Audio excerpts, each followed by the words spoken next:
This episode of America's Forgotten National Parks is about St. Thomas National Historic Site, a former park in the U.S. Virgin Islands. In 1672, the Dutch West India and Guinea Company sent merchant Jorgen Iversen Dijppel to establish a colony in the Caribbean. Dijppel, who was given the title of governor, established a community on the island of St. Thomas. Dijppel had left Copenhagen with 190 people, but only 109 were left by the time they reached the island, and this number was soon reduced to 37. Even despite this, Dijppel began construction on a fort, which he named Fort Christian after the Danish king, Christian V. Dijppel's surviving records indicate the fort was paid for with sugar, and the entire fort cost 32,336 barrels of sugar. The fort's bricks were similar to those used in Holland and Germany. Fort Christian took 6 years to complete. Its most striking feature was the Trigborg, a large octagonal tower in the fort's center. Fort Christian served as the headquarters for the West India and Guinea Company sugar plantations in the Caribbean.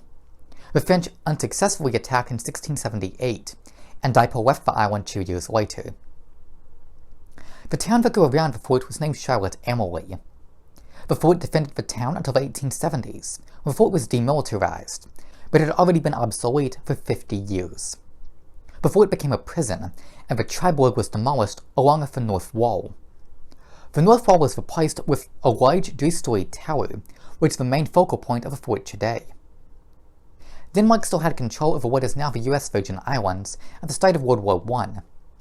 U.S. officials were concerned Germany would invade Denmark, and use the Virgin Islands as a base of operations for North American attacks. The U.S. offered to purchase the islands in 1917 for $25 million, and Denmark agreed. After the purchase, Fort Christian was used by the U.S. Navy and Marines, and it was later used by the U.S. Virgin Islands government. By 1960, Fort Christian was deteriorating, and was felt it deserved protection. On Christmas Eve 1960, the site was proclaimed St. Thomas National Historic Site. Even despite this, it continued to serve as a prison and police headquarters. The site was abolished in 1975 and transferred officially to the Virgin Islands government. Fort Christian was an important part of the history of Dutch colonization of the Caribbean. The fort was recently restored. Thank you.